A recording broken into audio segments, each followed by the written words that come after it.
Ronny met Mwende the way many university love stories begin, by coincidence, dressed as fate.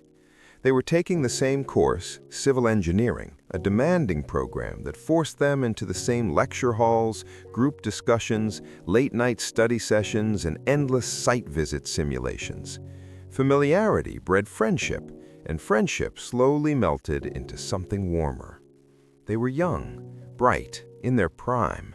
University life pulsed with freedom, and Ronny and Mwende embraced it fully. Weekdays were for lectures, assignments, and deadlines. Weekends were for clubbing, laughter, loud music, and nights that blurred into mornings. They knew how to work hard, and they knew how to play hard. Somehow, they found balance, or at least they thought they had. Civil engineering was no joke, but they survived it together. When one felt overwhelmed, the other pulled them through. They dreamed aloud about the future, jobs, projects, money, and a life better than the one they came from. Love, at that stage, felt effortless. Then, final year arrived, and with it, reality. Mwende got pregnant. The news hit them like a sudden storm. There were no jobs waiting, no savings, no stability. Just two young people standing at the edge of adulthood with a child on the way. Fear crept in quietly, replacing the carefree laughter they once shared. Ronny, to his credit, did not run. He chose to settle. They moved in together, navigating pregnancy with borrowed strength and borrowed resources. Some days were hard, really hard. Ronny would occasionally visit his aunt, a kind woman with a soft heart. She never asked too many questions. She would hand him groceries, slip some cash into his pocket, and remind him that things would get better. That support, small as it seemed, kept them afloat. When the baby boy was born, everything changed. Sleep disappeared, responsibility arrived, love took on a heavier meaning. Not long after, Ronny landed a job as a site engineer on donor-funded projects. It wasn't glamorous, but it paid.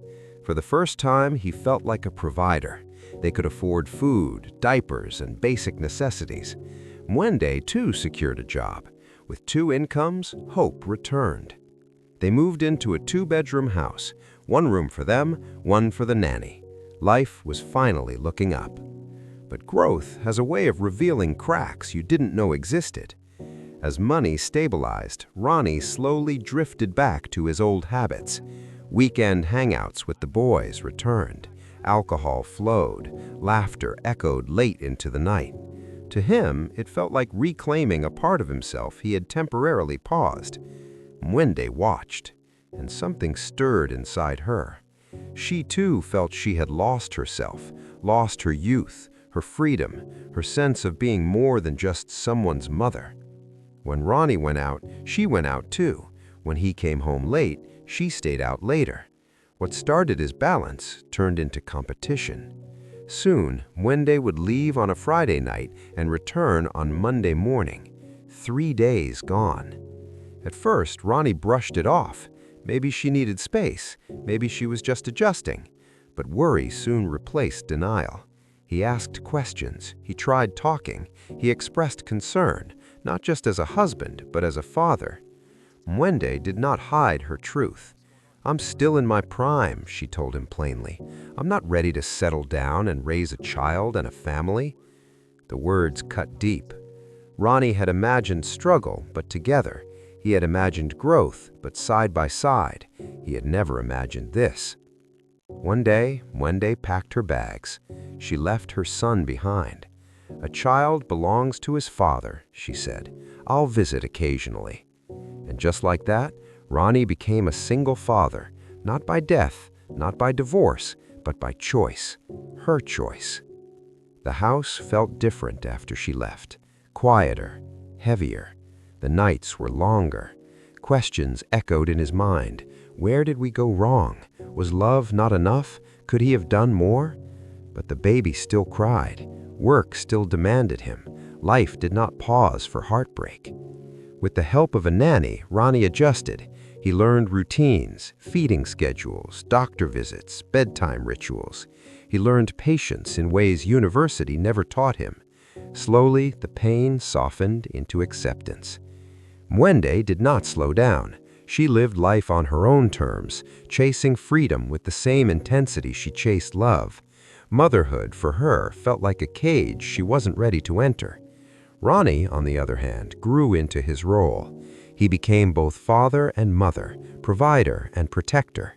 His weekends changed from clubs to playgrounds, from late nights to early mornings, and in the quiet moments, watching his son sleep, he found a different kind of fulfillment. Not the loud kind, the deep kind. They are doing just fine now. Not perfect, not easy, but steady. This is not a story about villains and heroes. It is a story about timing, about readiness, about how love can exist without responsibility, and how responsibility can exist without love. It is a reminder that being in your prime does not mean you are prepared for everything that comes your way, that adulthood is not marked by age, but by choices, and that sometimes the bravest thing is not staying, but choosing the life you are ready for, even when it costs others deeply. Ronny chose his child. Mwende chose herself. And life moved on. Uneven, imperfect, but real. If you love real-life stories like this, hit subscribe, like, comment, and let's keep walking through these journeys together.